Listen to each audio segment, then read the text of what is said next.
కొందరు తీయగా పలకరిస్తారు, ప్రేమగా మాట్లాడుతారు, మన బంధాల క్షేమ సమాచారం గురించి ఎంతో ప్రేమ ఉన్నట్టుగా అడుగుతుంటారు. మనకు కాసింత ఓదార్పుగా అనిపిస్తుంది. తీయటి మాటలతో సరిపెట్టి ఎక్కువ మార్కులు కొట్టేస్తారు. మన చేత పనులు చేయించుకుంటారు. కానీ మనకు వారితో అవసరం వచ్చినప్పుడు అడిగినప్పుడు అంతే తీయటి మాటలతో తప్పించుకుంటారు. కానీ నిజాయితీపరుడు లేని ప్రేమను నటించడు. కావాలని తీయగా మాట్లాడే ప్రయత్నం చెయ్యడు. తను సహాయం చేయలేనప్పుడు సానుభూతి మాటలు కూడా పెద్దగా మాట్లాడలేడు. తనకు వీలున్నంత సాయం చేస్తాడు లేదా మౌనంగా ఉండిపోతాడు. ఈ లోకంలో తప్పుడు పనులు చేసే పాడైన వాళ్ళకన్నా చెప్పుడు మాటలు విని చెడిపోయే వాళ్ళే ఎక్కువ. తలరాతను ఎప్పుడు నిందించకు. ఒక కష్టం నిన్ను బాధ పెడుతుందంటే 100 సంతోషాలు నీ కోసం ఎదురు చూస్తూ ఉంటాయి నువ్వు నమ్మితే. ఉన్న లక్ష్యాన్ని సాధించే క్రమంలో తాత్కాలిక ఆనందాలను త్యాగం చేయవలసిందే. మనిషి పాడయ్యే 2 విషయాలు. ఒకటి ఒకరు చెప్పింది వినడం వల్ల, 2 విన్నది ఇంకొకరికి చెప్పడం వల్ల. జీవితం ఒక ప్రసాదం లాంటిది. దక్కిన దాంతో ఆనందంగా జీవించాలి. కానీ జీడిపప్పు లేదు, కిస్మిస్ లేదంటూ నిందించకూడదు. ఉన్నదాంతో తృప్తి పొందలేని వాడు నిజమైన జీవితం పొందలేడు. ఆస్తిని చూసి ధైర్యపడకు. కూర్చుని తింటే కొండలు కూడా కరుగుతాయి. అందాన్ని చూసి ఆనందపడకు. పూజకు పనికిరాని పువ్వు ఎంత వికసించినా దండగే చివరకు. కళ్ళ ముందున్నది చూసి ఇష్టపడకు. ఎంత ఇష్టపడినా అందవు మనకు కడవరకు. ఎంత సంపాదించినా బయట పడకు. నవ్వుతూ నాశనం చేసే వాళ్ళు నీ పక్కనే ఉంటారు. నువ్వు పతనమయ్యే వరకు నాకు ఏమీ లేదని బాధపడకు. తక్షణమే బ్రతకడానికి దారి వెతుకు.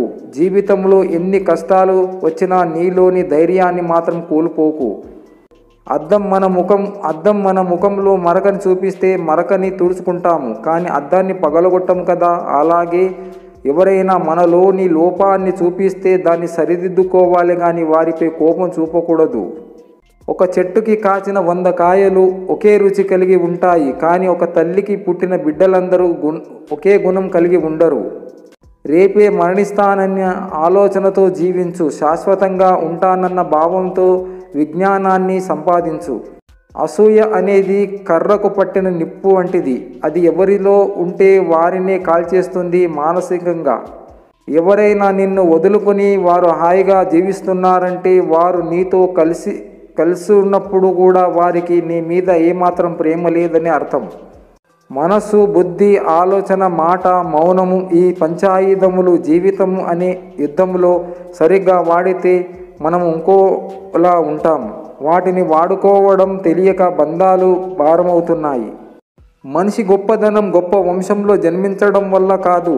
కబీర్, అంబేద్కర్ గొప్ప వంశంలో పుట్టలేదు. అందచందాల వల్ల రాదు. మహాత్మా గాంధీ అందగాడేమీ కాదు.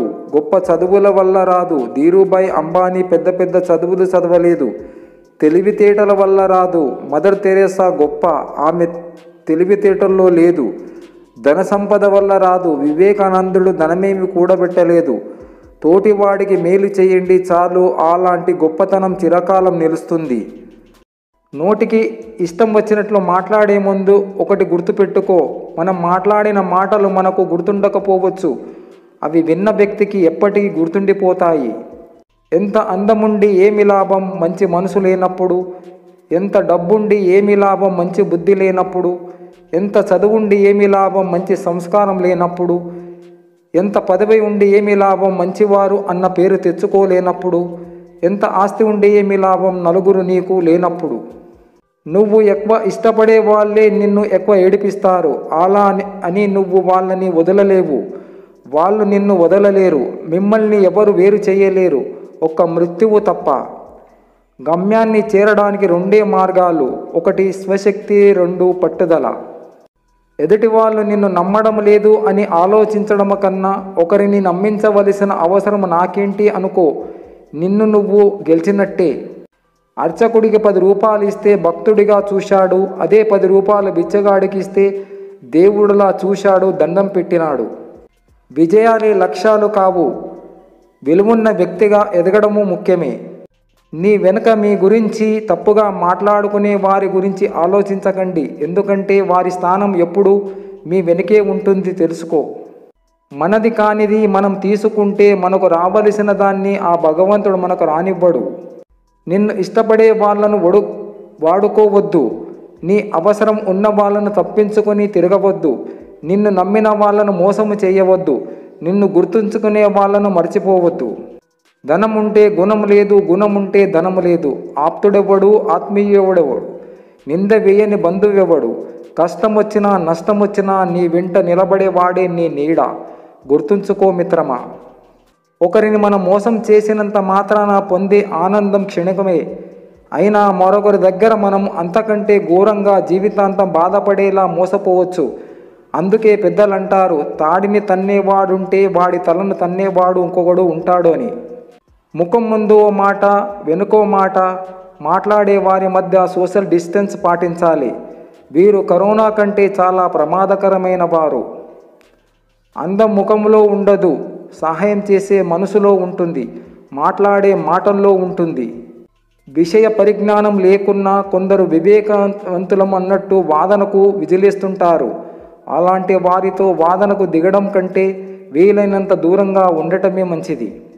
తాత తండ్రుల ఆస్తుల మీద మీసాలు మేలేయడం కాదు, నువ్వు కష్టపడి సంపాదించిన రూపాయితో జల్సా చెయ్యి. అప్పుడే జీవితానికి ఓ అర్థం ఉంటుంది, డబ్బు విలువ తెలుస్తుంది. వినేటప్పుడు వినయముతో వినాలి, మాట్లాడేటప్పుడు మర్యాదతో మాట్లాడాలి, అడిగేటప్పుడు ఆప్యాయతతో అడగాలి, సమాధానం చెప్పేటప్పుడు సంస్కారంతో చెప్పాలి. ప్రతి ఒక్కరిలోనూ ఓపిక అనేది ఉంటుంది, కానీ అది ఎంతవరకు ఉండాలో అంతే ఉంటుంది. దానిని అలానే ఉంచండి. అది నశించిన రోజున ఆ మనిషిలో మరో మనిషి కనిపిస్తాడు. అదేంటో కానీ ప్రతి మనిషి తాను చేసిన తప్పులను బీరువాలో బాండు పత్రంలా దాచుకొని ఇతరుల తప్పులను మాత్రం ప్రచార పత్రాల్లా వీధుల్లో ప్రచారం చేస్తుంటారు. నువ్వు నమ్మిన వాళ్ళు మోసం చేస్తే కుమిలిపోకు. గుడ్డిగా నమ్మడం నీ తప్పేనని సరిపెట్టుకో. కానీ ఒకటి మాత్రం గుర్తుపెట్టుకో, దేవుడు అనేవాడు ఒకడున్నాడు, లెక్క సరిచేయకుండా ఊరుకోడు. నిన్నటి బ్రతుకు నిరాశ, ఈవాటి బ్రతుకు ఆశ, రేపటి బ్రతుకు అతిహాశ. వివాహాలు స్వర్గంలో నిర్ణయింపబడతాయి అంటారు. భార్యకు తినే రాత ఉంటే భర్త సంపాదించి పోషించగలడు. అనేక మంది స్త్రీలకు సంసారమే నరకం.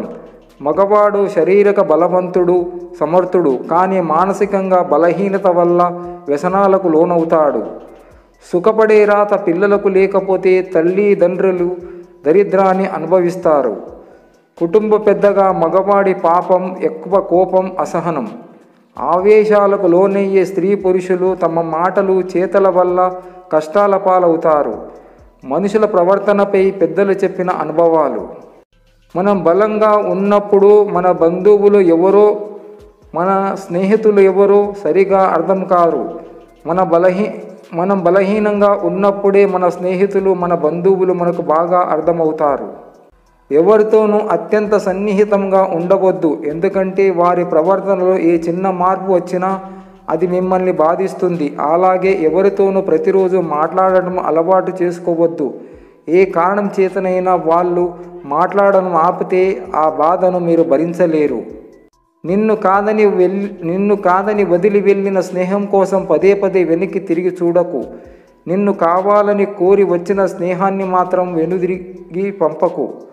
స్నేహం ఇష్టంతో సాగాలి, కానీ కష్టంతో కాదు మిత్రులారా. పంట పండకుండా కొయ్యకూడదు. ఎప్పుడు పక్వానికి వస్తుందో రైతుకు తెలుసు. అలాగే మనలను ఎప్పుడు ఎలా ధన్యులను చేయాలో భగవంతునికి తెలుసు. తాళముతో పాటు తాళం చెయ్యి కూడా తయారు చేయబడుతుంది. ఒకటి లేకుండా రెండోది తయారు చేయబడదు. అలాగే పరిష్కారం లేకుండా ఒక సమస్యను భగవంతుడు సృష్టించే అవకాశమే లేదు. సమస్యలను చూసి వెనుకడుగు వేయకుండా ఒకసారి ప్రశాంతంగా ఆలోచించి చూడండి.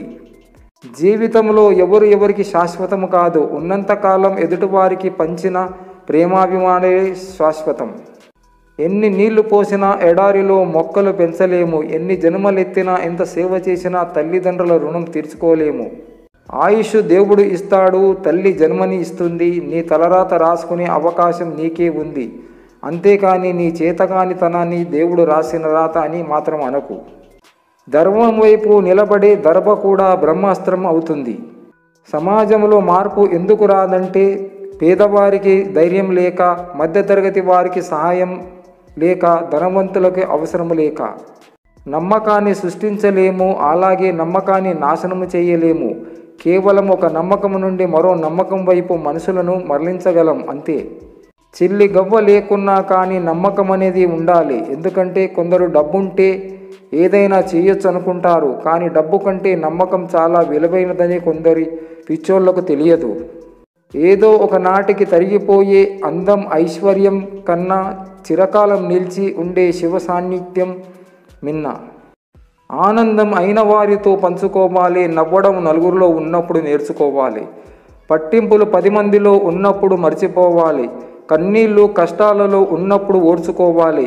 మనిషి జీవితం అంటేనే ఒక యుద్ధం అని ప్రతి ఒక్కరూ తెలుసుకోవాలి.